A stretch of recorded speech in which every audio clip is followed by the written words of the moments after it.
Lord God, thank you so much for giving us this time together, and bless us as we look at your word. In the name of Christ we pray. Amen. We're in the Gospel of Luke. Jesus has been established as the Christ. And what does it mean to say, according to Luke, what does it mean to say that Jesus is the Christ? How does he demonstrate himself to be Christ? Christos, Messiah. He heals. He heals. He does miracles. He teaches. He heals. All this heals, casts out demons. Miracle worker, feeds big crowds, walks on water. All of which show him to be the Christ. And then he starts moving towards Jerusalem. So Luke establishes him as the Christ. And in fact, if you look at Mark and Matthew, it's the same pattern. Establishes the Christ, confession at Caesarea Philippi, boom, we're moving to something else. Because these guys are organizing the story in a way that makes sense. Chronology may not be the motivating factor for any of the evangelists. It just isn't. They're structuring their stories in a way that's meaningful to the people who are not reading them but hearing them. Because people aren't reading all that much. There's not much to read. So they're hearing it, and so they're structuring it so it'll be meaningful as they hear it. Now, so he's heading to Jerusalem, and he's preparing disciples for the time he's gone.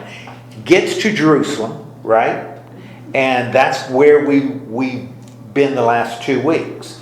And when he gets into Jerusalem, what does he start doing in the temple?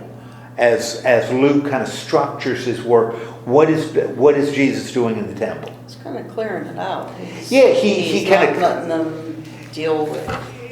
Yeah, it's kind of almost like a final showdown, because the opposition is there, and who are the opposition? That was me, Okay. But it wasn't your fault. It was mine. Who is the opposition? Who's the? Okay, you got Pharisees, you got Sadducees, you got scribes. They are there, and in the temple, he kind of knocks them down, right? Because he deals with the scribes and the Pharisees, and he deals with the Sadducees. Okay, so final teaching in the temple, Jesus is done. Last week, at least his teaching, last week we talked about the beginning of his passion. And how does the passion begin? Was it triumphal entry into certainly Palm Sunday? Is the passion? Well, Palm Sunday, a little bit before, what starts the immediate passion story? Passover. Passover, the meal, right? Shares a meal with his disciples, right? And in Luke it's a little longer than in the others, although it's much longer in John. Matthew and Mark, it's briefer. Jesus in this establishes communion, or at least as Luke is shaping the story, it's a sacrament that they're familiar with.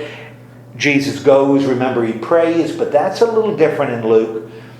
Although there's anguish, the disciples come off looking a little better in Luke. In Mark, they fall asleep 3 times. In Luke, they fall asleep once, but he gives a reason they fall asleep. That they are overwhelmed with grief. And then when the crowd comes to arrest Jesus, the disciples, in Mark, the disciples run away. In Luke, what do the disciples do? Draw a sword. One draws a sword, cuts off the ear. So the disciples are far more active and less frightened in Luke. Again, makes sense since Luke is going to have Acts where the disciples play an enormous role. So he doesn't want to undermine their credibility in the gospel since they are going to be the founders of the church later. So it's consistent if we take Luke and Acts as one work. Okay, so we've got that Jesus is arrested. Where is he taken after he's arrested? Okay, well he's heading to Pilate, right? Initially he's taken where? To the council. Oh, to the council. And what happens with the council? They ask him if he's the Messiah. Okay, and You does, say I am. yes. Now, what appears to be the motivate, now the council's made up of people that want to kill him, right? And we knew that right from the beginning. What does it appear that the council wants to get on Jesus? What's going to enable, at least as Luke tells the story, what's going to enable the council to fulfill its goal of killing Jesus? Him saying he's the king of the Jews. Okay, and why is that going to be a problem? For Jesus, why is that going to enable the council to do what it's wanted to do from the miracle of the man with the withered hand? The only king, Caesar. Because that's right, and that means they can take Jesus where? To Pilate, and let the Romans kill him. Remember, I told you one of the problems that Christians dealt with, the early church dealt with, is Jesus dies on a Roman cross. He doesn't die by Jewish execution. He's not stoned. So how can the Messiah of the Jews, if the Jews are responsible for his death, why would he die on a Roman cross? That's an issue that the early church is trying to explain, just like why is Jesus baptized? That's an issue. Clearly it's part of the tradition, but it's not obvious just looking at it, why he would die on a Roman cross. Why did he die on the road? Well, that's what he's dealing with here. The explanation, we'll look at the explanation, at least how Luke views it. Luke is also, remember we talked about, and just file away, Luke tends to be pretty easy on the Romans. He doesn't come down real hard on the Romans. Again, makes a lot of sense. Churches around the turn of the first century, they're facing opposition from the Jews. They're the enemies of the early church. The Romans are not yet. And if you want to shut this little bitty church down, tick off the Romans. Get the Romans mad at you. So Luke has a lot of motivation to have the blame rest on the Jews rather than on the Romans. And so that's kind of behind how he shapes his story a little bit. Okay, so we've got Jesus. They think they've got him, right? The council says, man, we have got him. We've trumped out charges. We're going to take him to Pilate, and that's where we start in chapter 23. They take him to Pilate. He's been before the council. They take him to Pilate, and in the conclusion of their investigation by the council is that Jesus is what? Why are they taking him now to Pilate? Trying to get people to ride. Because Pay taxes. okay, good. That's going to be the charge. Now, who is Pilate? Just so that we're all on the same page. Is he a governor? Okay, he's governor. What kind of governor? Who does he represent? Roman. He's a Roman governor. Because Judea is a province, not a kingdom. When Herod was king, it was a kingdom protected by the Romans. Now it's a province governed by the Romans. And Pilate is the governor. His capital, and we see that in Acts, his capital is a place called Caesarea, right on the Mediterranean. Makes sense that the Roman governor would have his capital right on the Mediterranean Sea. Why would that make sense? Why would that travel? I mean, he could get in and out of his capital. Jerusalem is a bad place to make your capital if you're a Roman governor. Why is Jerusalem a really bad place? Can't get away from it. You know, Jerusalem is on top of a mountain, surrounded by walls. If trouble breaks out and you're in Caesarea, you can get on a boat and sail, and you can sail the troops in. If you're in Jerusalem in this trouble, you are in trouble. You're in trouble. Deep trouble. Even though it's high. You're in high trouble. Okay, but Pilate would go to Jerusalem once a year. When would Pilate go to Jerusalem? Passover. He'd go Passover. Why would Pilate and a whole cohort of Roman soldiers go to Jerusalem during Passover? What would motivate them from leaving their comfortable little town, their comfortable little city in Caesarea, and going to this very dangerous, isolated place, Jerusalem? Why would they do that at Passover? Why would the Roman governor and a squad of Roman soldiers be in Jerusalem at Passover? What would scare the Romans? What would concern the Romans? Any kind of uprising. Any kind of uprising. And why then would you put the governor and soldiers in Jerusalem at Passover? Keep peace. Ooh, yeah, well, you got a religious holiday. Jews coming to Jerusalem for Passover from all over the world for this celebration at the temple. If you're going to have something break out, it's going to be at Passover. You got a lot of people in the city, a lot of Jews, if you wanted to stir up trouble. So the Romans just wanted to be present there for Passover. So Pilate is there and his little soldiers, not usually there. He's not in Jerusalem very often, but he's there now. They take him to Pilate, and what do they accuse him of? What's the charge? And you just said it a minute ago. He's king of the Jews. What else is he doing? Not pay the taxes. He's encouraging people not to pay. He's perverting the nation, encouraging people to not pay the taxes. He's claiming to be king. Now, why are these the charges the Jewish council's bringing?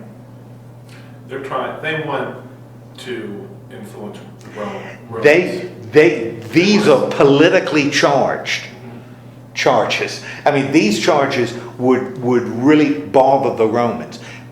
For us, the reader, when we hear the charges that they offer, what do we know as they rattle off these charges? I mean, there's a certain irony in these charges, right? Because did Jesus teach you shouldn't pay taxes? No. Heck no. Remember, he was the one that said, render to Caesar what belongs to Caesar. So he never taught that. Did Jesus in his interrogation ever claim to be the Messiah, the Christ? Heck no, he didn't. So he didn't do any of this. Now, this is something really important for Luke, and we're going to see it in just a little bit, that Jesus is innocent of the charges that are being brought. Well, Rome's not going to care that he's healing on the Sabbath. And he doesn't care about any of that religious. Right. The only thing that would bother the Romans about healing on the Sabbath is if the Jews got all fired up about it and stopped paying taxes. That would bother the Romans. But they don't care. They don't care that he claims he's Son of God. They don't care. As long as it doesn't cause the Jews to get fired up and, sort of an incitement to riot. So these are charges brought. We know he's innocent. What does Pilate say? What does Pilate ask Jesus? If he is a king. Are you king of the Jews? Because this is a big deal. If he's claiming to be king, that's a problem for the Romans, right? Mm-hmm. How does Jesus answer? You say so. You say so, which is You said a non-answer. That he's not claiming to be king, right? Yep. Now, based on that one question, what is Pilate's conclusion? He doesn't find any fault. He doesn't find any fault. Now, if we're just looking at Luke's story, we're not looking at anything else, what conclusion do we reach about Pilate here? I reach he's passing the buck. Well, he's passed. Is Pilate presented as a person who wants to kill Jesus? No. He's not. As a matter of fact, if He washes anything, his hands, doesn't he? well, if anything, Pilate wants to do what? Later in this story. Wants to let him go. Pilate wants to let Jesus go. So Pilate, now why would Luke be so conscious of this? Why would he present Pilate? Remember, he's going to be nailed to a Roman cross. Why is it so important for Luke to make sure this is how we see Pilate? The people hearing this story, this is how they see Pilate. Because he's not the one that's going to cause his death. He is not the one to cause his death. Who's to blame? For his death. The scribes and the Pharisees and the Sadducees, they're the ones. Because when Pilate says, I've got no reason for doing that, what's the response of the people around? Says they were Okay, insistent. they are fired up, right? And he says that they are, and again, remember, they're saying this in front of the Roman governor. In verse 5, what do they say he's doing? Stirring up the people. He's stirring up the people, By teaching. which the Romans don't want anyone to Stir stir up the people, and they sure don't want anybody stirring up the people on Passover, because now you got a big problem. A lot of people to be stirred up, and now you got a big riot. Now, what does Pilate ask? So the Jews are playing this game. What does Pilate ask? If Jesus was a Are you Galilean. Galilean? Now, this is unique in Luke. Luke is the only one that deals with this stuff. And what does he do after he gets his answer? That he's under Herod's jurisdiction, so he sends him away. Okay, sends him to Herod. Now, again, as the reader, we know that Jesus is not a Galilean because Jesus was born A Jew. he was raised in Nazareth, but he was born in Bethlehem. And Bethlehem is not in Galilee. So Jesus is not a Galilean. He was born in Judea. So again, we know that even this is false. So we've got Jesus being accused of things he didn't do or he didn't say, and even this is not true because Jesus isn't a Galilean, even though he was raised in Nazareth. We, the reader, know. So Pilate says, let's send him to Herod. Now, who is Herod? King. Okay, Herod is it's kind of interesting. Herod is like a sub-king.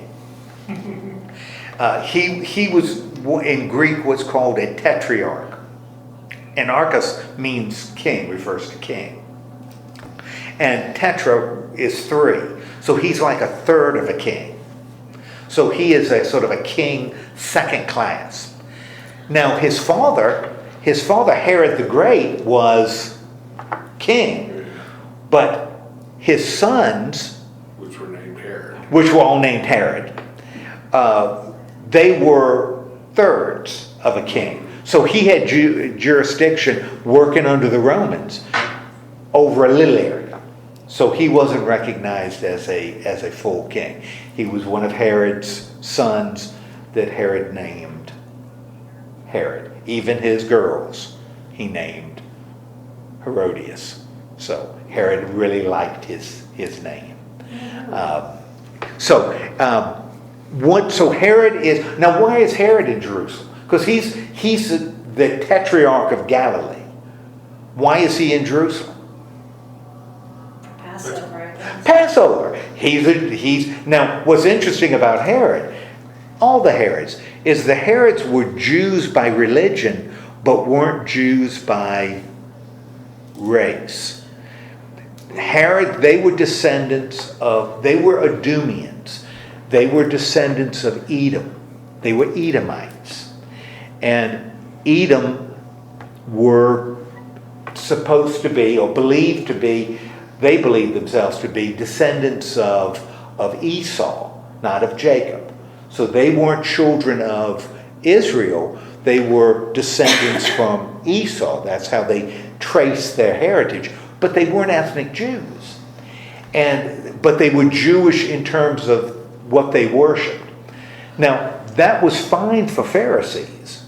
It really ticked the Sadducees off, the fact that they weren't ethnically Jews. And it's interesting, Herod Antipas will have a son, and his son will be raised in Rome. So he's going to be real close to the Romans. In fact, he's going to be named, I've lost it, Herod Agrippa, because Agrippa was a great Roman general. His name's going to be Herod Agrippa. They were sucking up to the Romans. And he's going to be placed, he's going to be made a king. Anyway, Herod Agrippa, what he did was he made a palace in Jerusalem. And because he was given, the Romans gave him, he was a king, gave him authority over Judea, no more Roman governors. And what Herod Agrippa did, his palace, he built his palace in Jerusalem across the court from the temple and made at the second floor a dining hall for he and his guests on the second floor of his palace.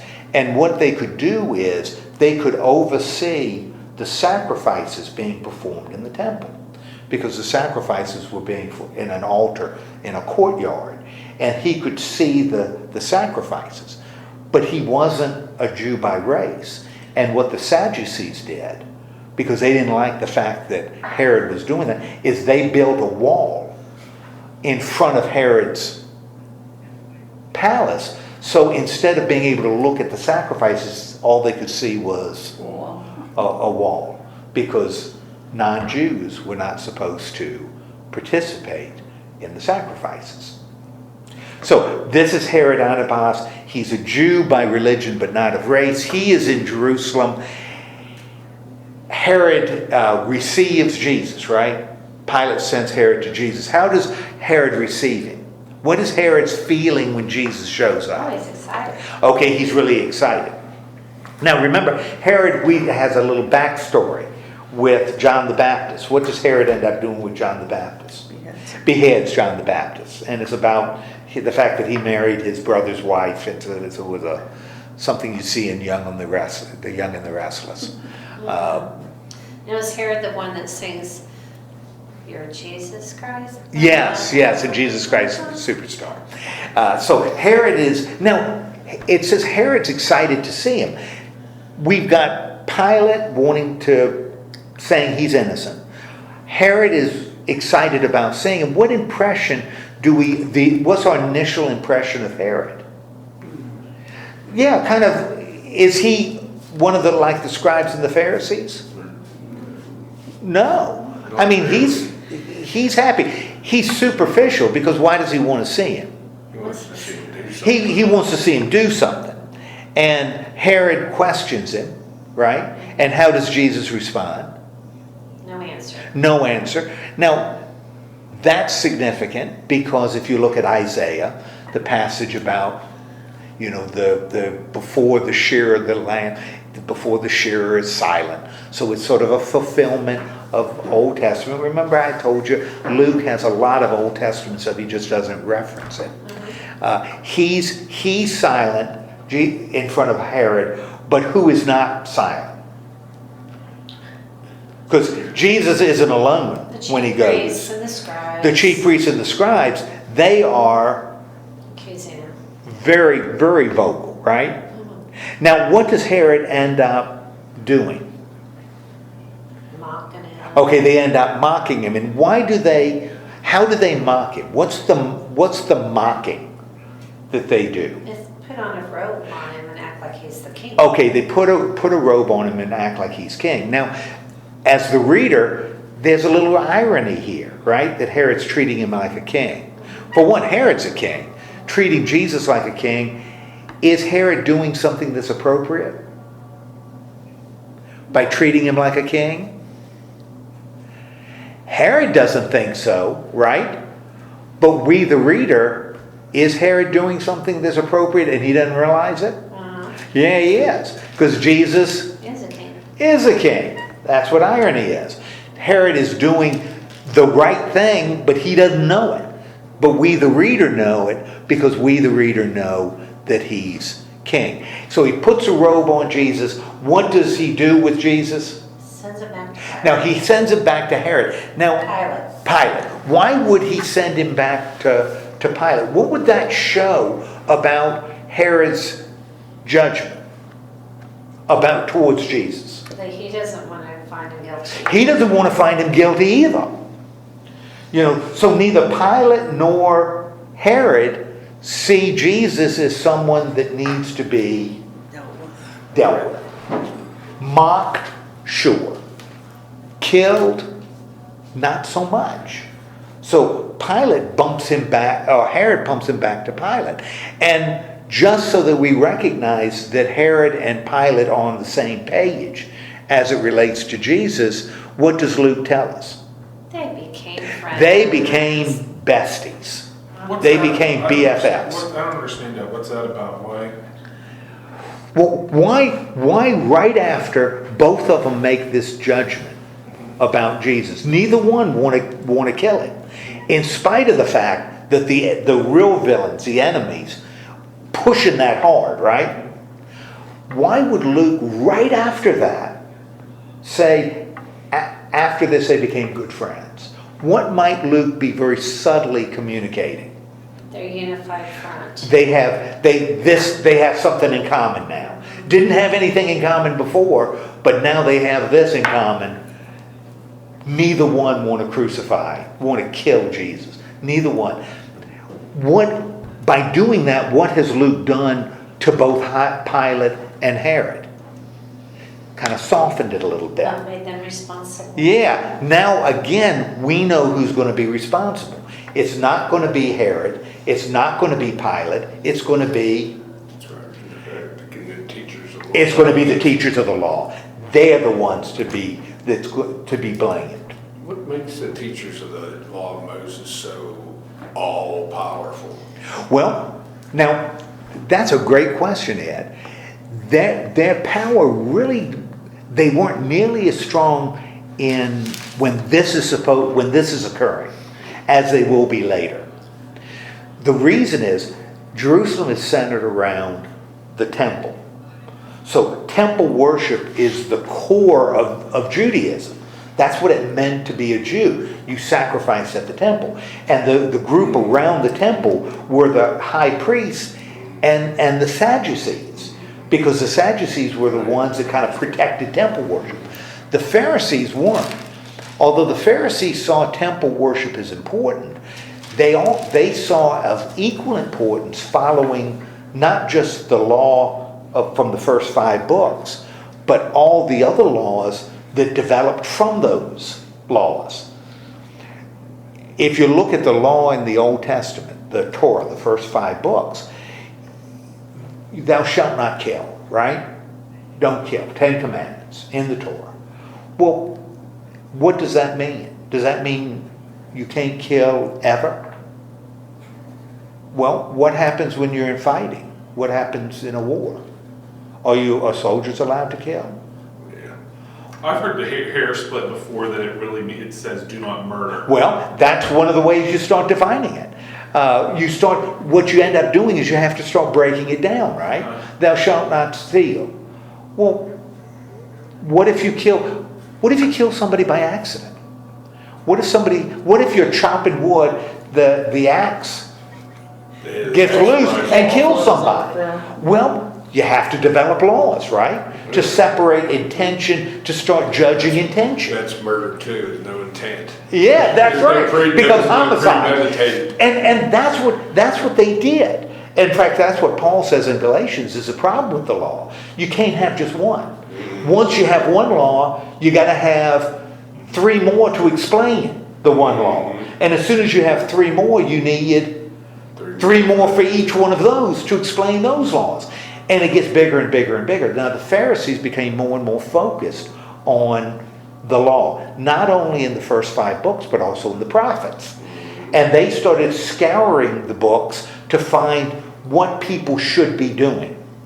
The Sadducees weren't nearly as interested in that as performing the sacrifices, because that's what they valued. Something really traumatic happened in the year 71 that changed everything about Judaism. What happens in the year 71? What the Romans were dreading occurred, and the Jews rebel against the Romans. And so you have a rebellion against the Romans in Jerusalem and Judea that the Romans have to send an army to put down, which they do. And one of the things they do, because the rebellion was centered around the temple and those who worshipped at the temple. When the Romans put the rebellion down, what do you think the Romans did to the temple? Destroyed it. Tore it down. And what's ironic is the temple had only been it had been rebuilt by Herod the Great and had only been finished for about 10 years when the Romans tore it down. because that was no longer going to be a symbol to unite the Jews against us. What the Pharisees, because they were focused on obeying the law, that's all the Pharisees wanted. So the Romans and the Jews and the Sadducees disappear because there's no temple worship. So you only had Pharisees left. And the Pharisees were happy to just obey their laws and be left alone. And the Romans were delighted to have the Pharisees just obey their laws and to leave them alone as long as they were Quiet. Quiet and paying taxes. As long as the Pharisees paid their taxes and didn't cause trouble, the Romans were Fine with it. fine with it. And that's why Judaism becomes this law-centered Pharisaic religion rather than one centered on the temple, because the temple's torn down. And those who believed in temple worship believed that you could only have one temple, and that had to be in Jerusalem. And the Romans said, we're not giving you a building permit, because if we do, you're going to rebel again. Yeah. And so tore down the wall, tore down the temple, and Judaism becomes this Pharisaic Judaism. That's the only thing left. Okay, and that's why they're the drivers. That's why the Sadducees play such a little role in the story of the Passion in all of the Gospels, because the audience that's reading this, they don't know anything about Sadducees. They hadn't existed, when Luke wrote this, they hadn't existed for 20 years. There hadn't been a Sadducee. They just died off. They died, well, once you didn't have a temple, there's no reason to defend it. So I wonder where they went. Well, They're at the Church of God. on yes, Down that's Street. right. They became Unitarians. Yeah. Second Church of God. But as a movement, they cease to exist. And that's why it's so focused on Pharisee. Now, the Gospel of John, he talks about the enemy being the Jews, which kind of indicates that there's a radical separation between Christians and Jews. So, but that's not here. So we've got the people who want to kill him, right? Pilate doesn't want to do it. Herod doesn't want to do it. But Jesus is back with Pilate, right? And what happens when Jesus gets back to Pilate? What's the situation? Who is there? The outlaws. We've got this Aklos. We've got the people. They weren't there before. Now, remember, how did the chief priests and the leaders, how did they view the people? How did they view the people? Well, they're kind of afraid of them. They're afraid of them because the people have always been there. You know, they were the ones that ate the food. They were the ones that saw the miracle. They were always in the background. And the people who wanted to kill Jesus were kind of afraid of him. That's why they didn't arrest him at the temple, because they thought the people would object to it, right? So they are now there. So the plot thickens as Luke is telling this story. They bring Jesus to Pilate. What does Pilate say to him? He says he's examined him and he's not found him guilty and Yep. no charges, and neither's Herod. Neither Herod nor I find any reason to put him to death. Kind of ironic that he's being accused of perverting the people. And who is standing there? The people are standing there. So if he was perverting the people, Jesus did a pretty lousy job of doing it, because the people are standing there beside the chief priests and the leaders. Now, what does Pilate offer to sort of soothe their upset feelings? To flog him. Okay, going to flog him. And what is flogging? Nasty. Beat him with a whip. Okay, you beat him with a whip. It was kind of bad because they put little pieces of metal and glass in knots in the whip. So it was a pretty bad thing. Now it's interesting, and just file this away, that why would Pilate say that he would flog Jesus, he'd have Jesus flogged, if he knew he was innocent?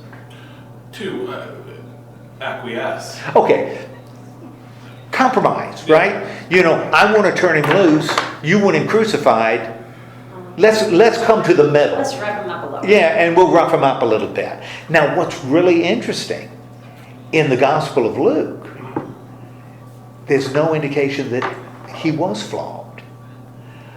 Unlike the other Gospels, there's no mention of him being flogged in Luke. Now, again, what might be Luke's motivation in not having Jesus flogged?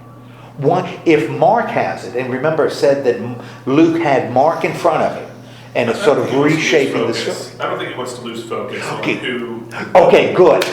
And who is accountable and who isn't. Yeah. And it ain't the Romans. Yeah, he doesn't want to muddy the water. Doesn't want to muddy the water. He also doesn't want to come down too hard on the Romans. Because if he comes down too hard on the Romans are going to come down on him and his little community. Are they still under Roman control at that time? Oh, absolutely. So there's no benefit to a struggling church to pick a fight with Rome even when Luke's writing this to them. No. And in fact, when you look at all four of the Gospels, given the fact that Jesus is nailed to a cross, the Romans come off looking fairly decent. Really good in Luke. Probably better in Luke than the others. But pretty good. I could tell you, we had the best tour guide at the Colosseum. Oh. This Italian guy.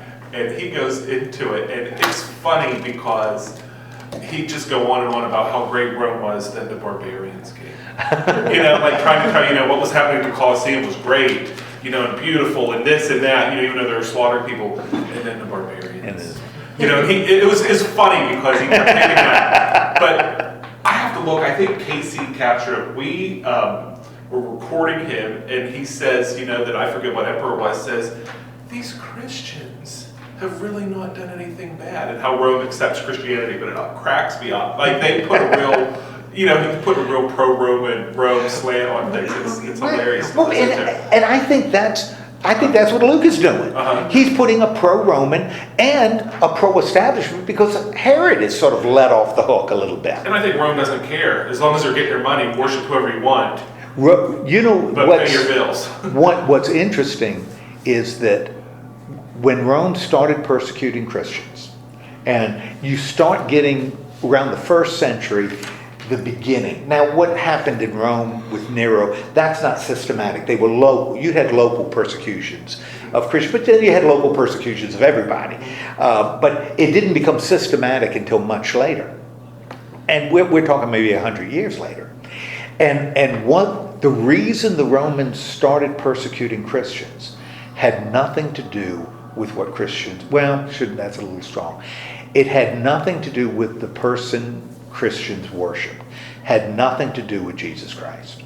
The Romans persecuted Christians, and it had nothing to do with the fact that Christians saw Jesus as Son of God. Nothing. They persecuted Christians because Christians weren't patriotic. What the Romans would do, Romans were, the big temple, you were in Rome. The big temple that's still in Rome is called, did you visit the Pantheon? What do you know what the word Pantheon means? Many, God, yeah. Yeah, God. The Pantheon was a temple for, Pan is all. Pantheon is a temple for all gods. And that's what it was. You had altars to all the gods they could find in the Pantheon. Because the Romans had no problem with people worshiping other gods. In the Pantheon, they'd have been happy to put an altar to Jesus. It would have made them happy. What the Romans did, what they did was they used religion as a way to unify the empire. We will accept what you believe, so long as you are also a good Roman. As long as you recognized what other people were worshiping. We were all worshiping different gods, but we're going to worship them together. We're going to worship them together in the Pantheon, in little cities. We're going to worship them together by having joint sacrifices. And so you'd have a time when the whole city would get together, perform sacrifices to different gods, including sacrifices for the emperor. This was a civic gathering. And afterwards, everybody in the town, and it didn't matter who you worshiped, would eat the meat that was sacrificed, and it would be a big party, and everybody would feel good about being Roman. Because Romans would accept all these other religions as long as you accepted one another. What's the problem with Christians? They don't want to do They that. won't go to the stupid festivals. They won't eat the meat offered to other gods. Now, the Jews were given an exception until the temple fell. As long as the Jews sacrificed for the emperor in the temple, they were sort of excused from the civic service. When the Pharisees became dominant, they were excused as long as they just stayed by themselves and didn't cause trouble. Because the Romans didn't want to stir up problems. So let the Pharisees be in their own little communities with their own little laws, paying taxes. But Christians, they were Gentile. They weren't Jews anymore. And so Christians were living in the city of Ephesus. And so when you have this big celebration in Ephesus to unite the people in the town to support the Roman Empire, Christians did what? They stayed home. And the Romans said, that's not patriotic. It's like somebody kneeling when the national anthem is played. That's what the Romans said. That Christians were kneeling during the national anthem. They wouldn't participate in this. Therefore, Christians were dangerous and needed to be taught a lesson. And that's when you start getting systematic persecution. It wasn't about their religion. Well, it was what the religion led them to do. There was only one God, so you couldn't recognize others. It was that they weren't patriotic enough. And that the Romans couldn't allow that. Because once you allowed one group to do it, then another group is going to do it. And then another group, and then what unified the empire is gone. Is gone. Everybody wants to do their own thing. Now you got a problem. And that became the issue for the Romans. So here we've got, we're not at that point yet even in Luke's community. So he's before Pilate, right? And Pilate says, I'll flog him, but in Luke he never gets around to doing it. Now, what's the tradition? Release a prisoner. Going to release a prisoner, okay? And what do the people say? Give us Barabbas. Okay, Barabbas. that give us Barabbas. Now, Barabbas is an interesting person with an interesting name. What is his backstory? Because Luke tells us who Barabbas is. Says he's a murderer and He's in trying prison to- for insurrection. He's in prison for an insurrection. Boy, are we talking about irony, right? Because the Jews want Jesus killed because he's stirring up the people against Rome, right? Claims to be king, stirring up the people. And who's Barabbas? He started the riot. He is doing Yeah, it. he's You know. doing it, killing, murdered. Yes, but he's not just a murderer. He's starting an insurrection. He's stirring people up to get that Jesus. to overthrow Rome, and Jesus isn't. Now, so he is really guilty of what they're charging Jesus. What's also interesting is his name, Barabbas. In Hebrew, Barabbas means, this is what it means literally, the son of a father. That's what Barabbas means, son of a father. Now, when you're looking at your little baby down in your arms and figuring out what you're going to name him, are you going to name your baby son of a father? No? Who is a son of a father? Everyone. Everybody. And so the fact that Barabbas is the one they choose, not George, not Oscar, not Simon, but Barabbas, son of a father. It's almost like Luke, and this is we see in all of the four Gospels, it's almost like Luke is saying anybody. They would have chosen anybody other than Jesus. Huh. It's just an odd name. The Barabbas isn't a name that a lot of people had because what it means is, I thought maybe it meant like nothing, like boy, like you never got a name, it was just boy. literally The parents never bothered to give them an identity, just. well, and that certainly could be Yeah. there. It's interesting that that's the one they chose. You know, the son of a father. Son of a father. Okay, so does Pilate want him crucified? Does Pilate want to release Barabbas instead of Jesus? Nope. Luke even says it in the narrative that Pilate wanted to release Jesus, right? And he addresses him, and what do they say? Crucify him. And who are the they? The people. The people. Wow. So the people have done what? Turned on They have now taken sides. Okay, so what does Pilate do for a third time? He did it once, he did it twice. What does he do a third time? What crime has he done? Yeah, what crime has he done? Let me flog him and then Let him go. Turn him release loose. him. Now, why would Pilate do it 3 times? 3. 3, holy number, complete number. 3 represents completion. So this is Pilate's exonerated, right? It isn't his fault. What happens when he does it a third time? Sentenced him. Okay. Now they yell even more. What does Pilate ends up doing? Gave the verdict that they wanted, releases the guy, hands Jesus over again. Hands Jesus over. So he's passing him on. Now, the washing of the hands is going to be in John. That's the Gospel of John where he washes hands. Which, again, even takes it a step further. Pilate is pure from this. He's cleansed. Pilate's innocent. Herod's innocent of the crucifixion. Jesus is crucified because of the scribes and Pharisees. That's why he dies on a Roman cross. It explains it here. Luke explains it here. What else do we know about Jesus as he's going on to this cross? Now, we know that he's the Christ. We know he's the Son of God. We also know...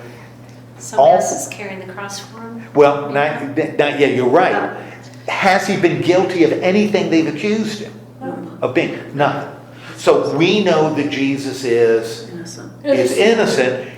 He's the one that's obeyed. He's been obeying the law. He's been following the law. We'll get to that in a second. Okay, but he's innocent. Innocence is a big deal in Luke. Okay, he's being taken away. What ends up happening? A man. Okay, Simon. as they leave, they seize a man. Boy, talk about a guy being at the wrong place at the wrong time. Simon, who is coming there. Why would Simon be there? Passover, right? He's there from out of town, Cyrene, that's North Africa. He's there. What do they make Simon do? Okay, makes Simon carry the cross. Behind Jesus. Thank you, Debbie, because that sounds kind of interesting. He's carrying the cross behind Jesus. That's giving me deja vu. The way Luke has chosen to word that, I'm experiencing deja vu.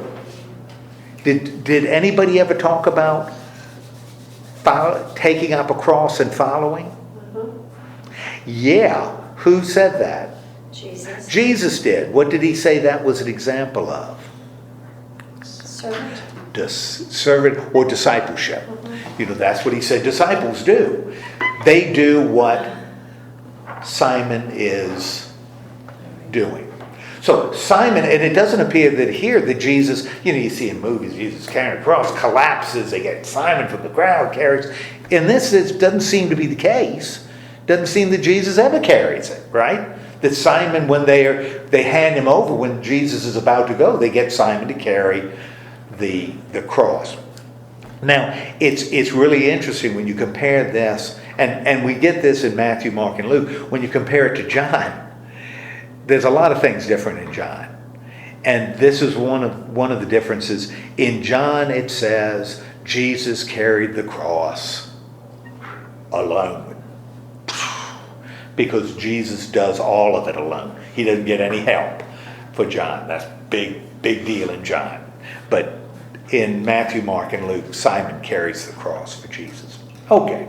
So he's carrying these, so he's displaying what discipleship really is, taking up a cross and carrying it.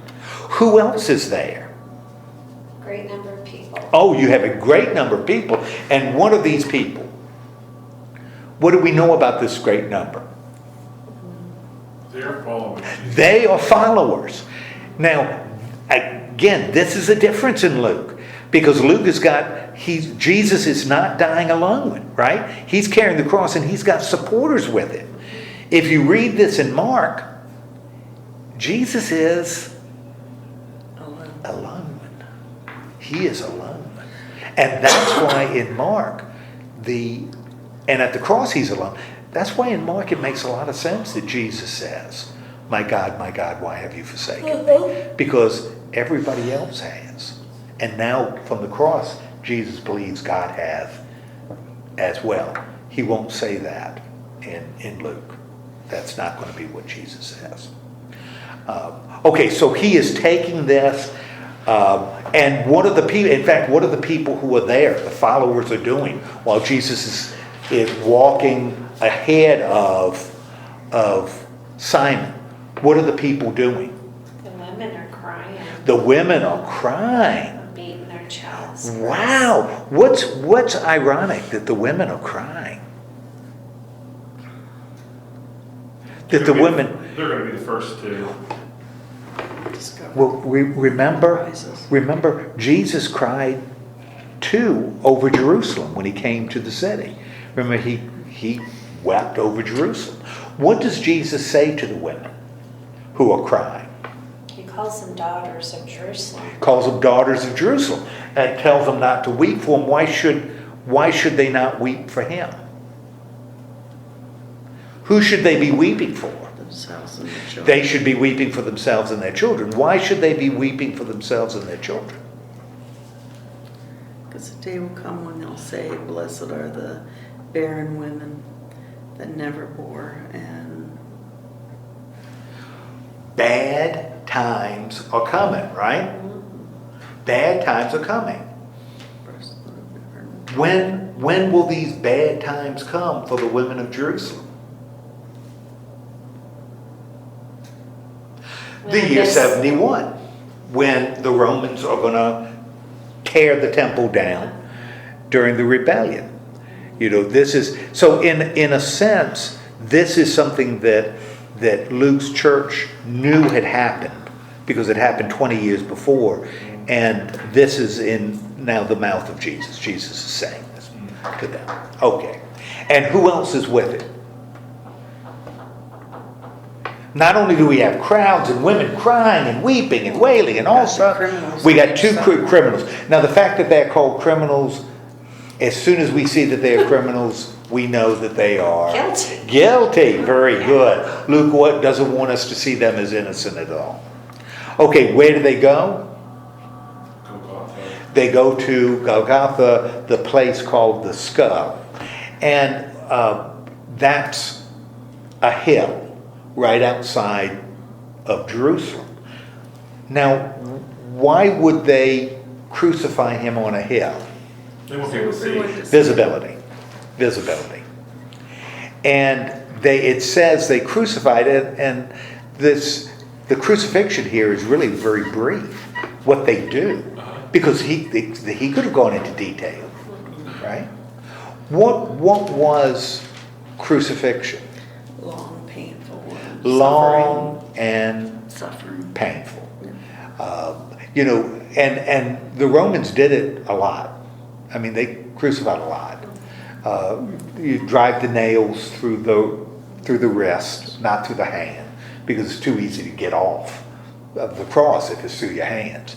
So they would have driven it through the wrist, and it was intended to keep you against the cross, keep you there. They didn't want you bleeding out. That would be too fast. So why, when Thomas sees him, does he have to look for the? Well, evidently that's part of the tradition, but whether he was looking at the holes in the wrist. But the hands you wouldn't have, because that would have been too easy. Oh, yeah. Yeah, to tear. But, I mean, Yeah. that's Yeah. what they specifically Yeah, say. that's what it says in John. But the crucifixion would have been through the wrist, would have tied him up too. You know, you wouldn't trust, and you didn't want to go forward because you'd go into shock, you'd suffocate, and it was long and painful. So he's there at the crucifixion. How does Jesus respond? Yeah. I'm sorry. I read this book and it came back to crucifixion and what you were talking about, where it just says he's crucified. And it's Andy Stanley, but he writes that no details were needed because most of Luke's first century readers had seen a crucifixion or aftermath of one, or knew someone who could describe it if they were interested. We've never witnessed crucifixion or stoning, we've only imagined. So it was like a known. The horror of it was well known. Right, it didn't need to go into detail. Yeah, but for us, it kind of loses, you know. It does. And I think that one of the things we have to be careful, especially after the Passion of the Christ, is the evangelists, the Gospels, kind of de-emphasize the suffering. I mean, they could have emphasized the ones that do have the scourging, the flogging, could have gone into great detail with it. But they don't. You know, they'll say he was flogged. He was crucified.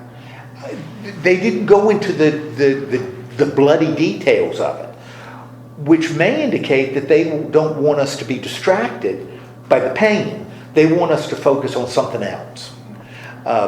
There's also, and that's a great point, people in the first century would have known that That's interesting, a little shorthand, like they're like, oh yeah. Yeah. And that's why the scourging, you know, you see Passion of the Christ, the scourging, and flesh is flying, and, you know, oh, it's horrible. It wouldn't have been. Because the last thing the Romans wanted was to whoop him to death. He had to die on a cross. They didn't want to beat him to death. That would have defeated the whole purpose of the crucifixion. Crucifixion was to deter people from messing with Rome. You didn't want it to get out with just dying as a result of a scourging. So anyway, so he's on a cross. What does Jesus do in Luke? What's the first thing he does in Luke? The first thing Jesus does. What's the first? He is crucified, between two criminals in Luke, and this is unique in Luke. What is the first thing Jesus does? Father, forgive them. He prays. The first thing he does on the cross is he prays. They don't know what they're doing. Okay. He prays and asks that God forgive. Now, why does that? Now, like I said, we don't have that in the others. Why? What is that showing about, at least how Luke is viewing Jesus? It's again placing the blame where Luke wants it to be and not on the people that did the act. Okay. That did the literal act, but the people that passed the sentence, Okay. so to speak, maybe is a better way to say it. Well, so we got the same thing kind of going on. Now, while he's praying, what are they doing? Dividing up his They're garments. dividing up his clothes. And I think there's no accident that that's the contrast. Jesus is praying for them, and what are they doing? They're still taking. They're dividing up his clothes. Okay. Now, what are the people doing? It says the leaders are scoffing. Okay, now the leaders are scoffing, right? The leaders are scoffing. What are the people doing? Watching. They're just watching. Again, this is a little thing in Luke. You know, in Matthew and Mark, the people are scoffing. They're making fun of him, mocking him. That's not the case in Luke. The people are just, they're just watching. They're just there. Yes, but who is pushing this? Again, the leaders, right? They're the ones that are continually pushing this. Luke doesn't want us to lose sight of who is really to blame for this, right? Who else is mocking? Well, the soldiers. Soldiers are Even the mocking. Jews. And they offer they talk to, if you're king of the Jews, save yourself, and they offer him sour wine. Now, in the other Gospels, there's a little more about the sour wine. That was wine mixed with gall and opioid. I thought myrrh was in it. Yeah, and that's always it's an opioid, and what it's intended to do is kill some of the pain, so you don't go into shock. So they drugged you a little bit to deaden some of the pain because they wanted you there for days. They wanted you moaning for days.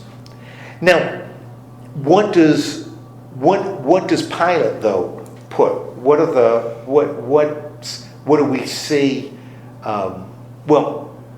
The soldiers mock him and say, "King of the Jews," right? Mm-hmm. Now, why is that appropriate?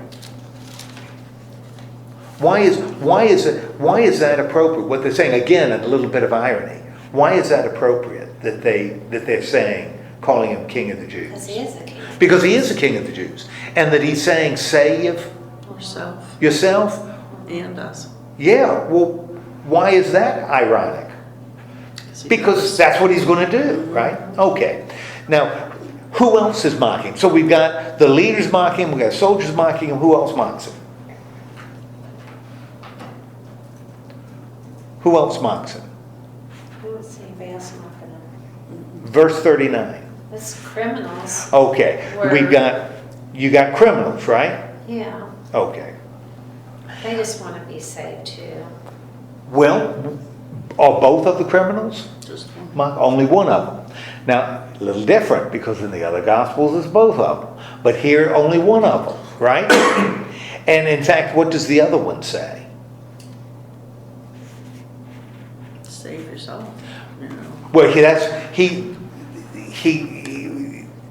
one wants Jesus to save them as well. But they're doing his mocking. They're mocking him.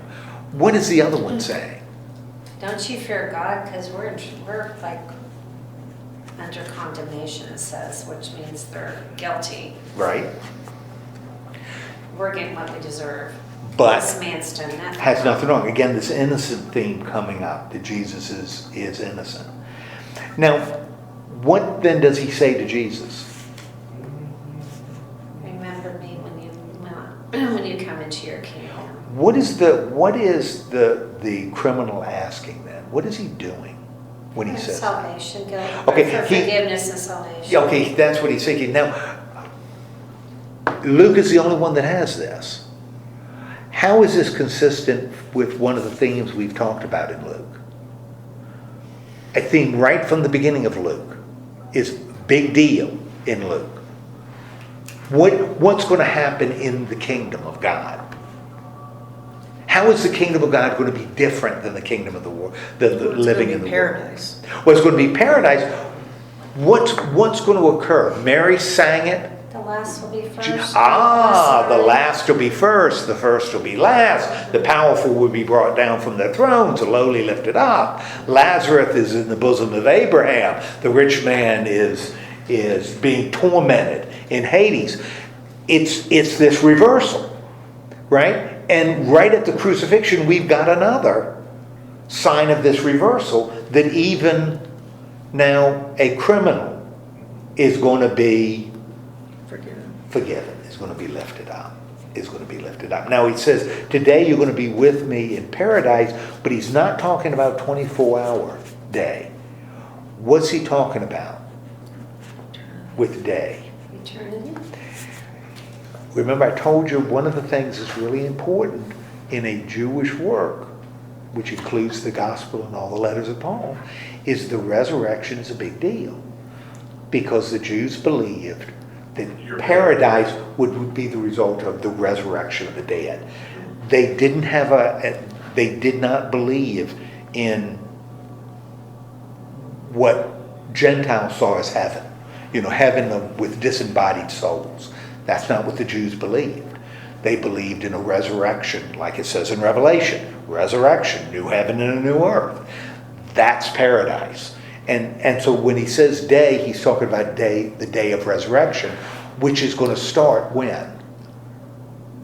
When he comes. 3 days after this. the period of resurrection is going to begin. That day is going to start when he's raised, the day of resurrection. It may take thousands of years, but the day of resurrection is beginning. Okay? So that's what I think he's talking about, not a 24-hour day, because Jesus is going to be in the ground, he ain't going to heaven and come back down, or heaven, he ain't doing that, so it's this day of resurrection I think he's talking about. Now, what happens, but it's a reversal. This criminal is now being received into paradise. What happens at noon? It goes dark. Okay, it gets really dark. And the sun fails, and what else happens? The curtain in the temple is torn in two. Now, what curtain are we talking about? The Holy of Holies. Separating The inner, where God is present, from the outer, where people can hang out. Now, it's really kind of interesting that this is happening now.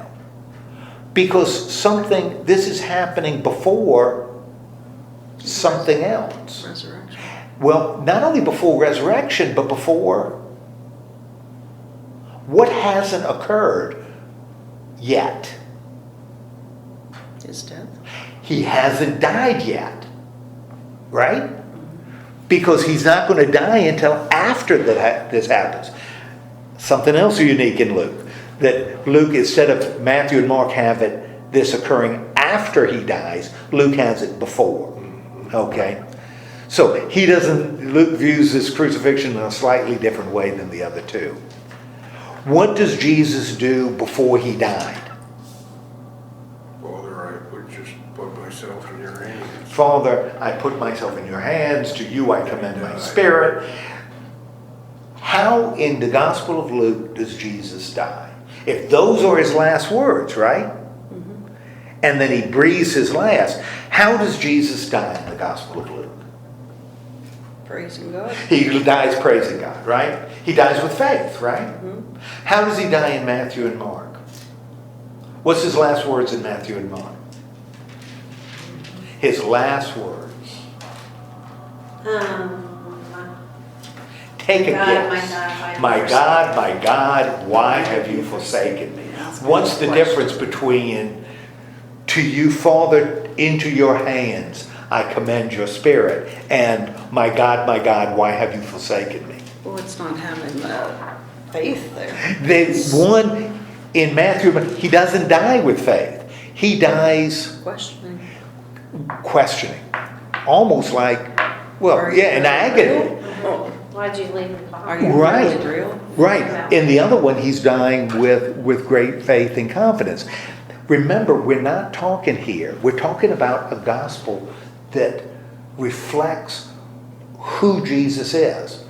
Matthew and Mark want to emphasize that Jesus is like us. And so Jesus felt absolute and total fear, because who feels fear? Everybody does. And so Jesus dies in Matthew and Mark like us. So we can identify with him, he can identify with us. Evidently, that's not what Luke wants. That's not the point Luke is trying to make here. He doesn't want us to necessarily identify with Jesus. Or maybe he's giving Jesus as an example that maybe we can follow. But Luke is not nearly as interested in Jesus being like us, dying like we die. And remember, Jesus isn't dying alone, because there are people there. And so Jesus dies after saying this, and he can't say both, because you're going in two different directions. You can't say, I'm dying with faith, but I don't know why you abandoned me. So we're talking about how these evangelists are shaping the story to make the points they're making. Luke's point in the crucifixion is not this identification. In fact, we also see that with the centurion. What does the centurion say? What happens with the centurion? Surely he was the Son of God, a righteous man. Yeah, what does he say? Yeah, good. You changed it. Why did you change it? Because I read it in Because you read it in Luke. Because when you read it in Matthew and Mark, the centurion says, truly he's the Son of God. Oh, okay. But that's not what he says. Certainly he was a righteous man. Certainly he was a righteous man. Righteous and innocent, both the same Greek word. You know, truly he was righteous. Truly he was innocent. Which means this isn't the way Jesus, for Luke, this isn't the definitive sign of him being the Son. In the Gospel of Mark, that's how the centurion sees it. It's the suffering that Jesus experiences that proves that he's the Son. In Matthew, it's a little more complicated. He dies, but then, you know, there are earthquakes and dead people start walking, and the centurion sees this. So it's a cosmic thing. But in Luke, the centurion ends up recognizing something that we've already known, right? That Jesus was innocent of the charges brought against him. That Jesus was innocent of breaking the law. Even Jesus' parents, remember? Way back at his birth.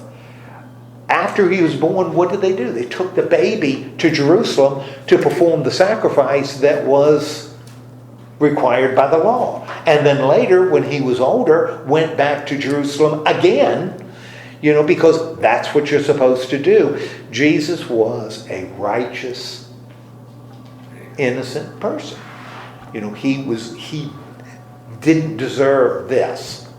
Okay? Now, this is what he was, a follower of the law. So was his family. Who else is present? Now we got all kinds of crowds present. And when they see what has taken place, what do? Beat their breasts. They beat their breasts as they leave. Okay. Matthew and Mark, Jesus is alone. He is alone. That's why he feels God forsaken him, because he is true. He dies alone. He can identify with us. Here, Jesus isn't dying alone. He's dying with faith, with great faith. Who else is there? So we've got the crowds leave, they're beating their chests. Now the crowds have shifted again. You know, now they're not shouting for his crucifixion, they're beating their breasts as they leave. Who else is there? In 49. You got a bunch of women, right?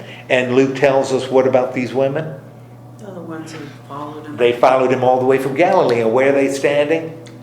At a distance. Jesus is dead. Who is introduced? Joseph, Okay, now we got Joseph. And how was he described? a member of the council. He's a member of the council. What else about him? He didn't agree.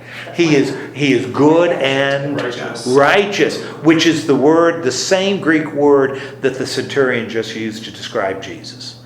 Dikaios, the same Greek word. So he is righteous. He didn't agree with what they were doing, which shows what? Yeah, faith. That he has some kind of faith, right? That not all Jews are bad. Not all Jews are bad. Who is bad? Scribes and the Pharisees and the chief priests. But Simon is not, or Joseph is not bad, right? We had another Jew that wasn't bad. Simon wasn't bad, right? You know? So, and in fact, Simeon, what does it say that Joseph is waiting for? He's waiting for the kingdom of God, right?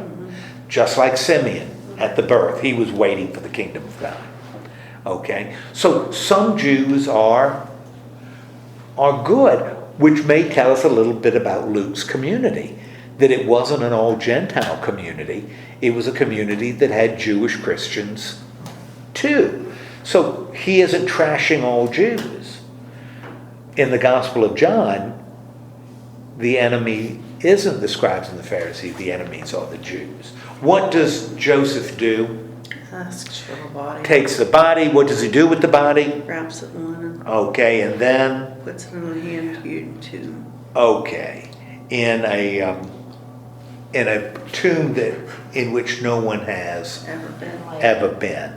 When did all this happen? Well, Right before the Sabbath. Okay, before the Sabbath. And who had come when they did this? the women. The women. And with what did they return? What did they have? They were gonna spice They them had up. spices and ointments. And what did they do? Rested on the Sabbath. They rested on the Sabbath. My goodness gracious, even these women are obedient to the law. They're resting, doing what the law commands. They are following the law as well. You know, this is the crucifixion in Luke, which is different than, if you want to read the crucifixion in the other Gospels, because it's slightly different, which shows that the different evangelists want to present a different picture of who Jesus is. Which one is right and which one is wrong? They're all right, because they're presenting different pictures of who Jesus is. They're not presenting history, they're presenting story that reveals his identity. Okay? Now, from this point, what's going to happen in the next chapter? What are we going to see in chapter 24? We're going to have him arrive. We're going to have a resurrection in chapter 24. But remember, Luke has another volume, so he doesn't have to conclude the story in chapter 24. He can do it in Acts, and he can carry it over in Acts, and that's sort of what we're going to see a little bit. Okay? Any questions? The crucifixion is really interesting. Especially when you compare the different stories and allow each story to speak, instead of kind of trying to fit it into a framework that makes us comfortable. Let the story speak, and let's find out who Jesus is. He was, he can identify with us. He's also innocent and righteous. He also came to do a job, which is kind of the way John sees it. In John, his last words are, "It is finished," because it is. His work is done. He's ready to go home, and that's what we see in John. Okay, let's have a word of prayer and then go home. Lord God, thank you so much for giving us this time together. Bless us as we consider who your Son was, who our Savior is, and help us as he faced death. Help us to trust in you as we face the trials we face. In the name of Christ we pray. Amen.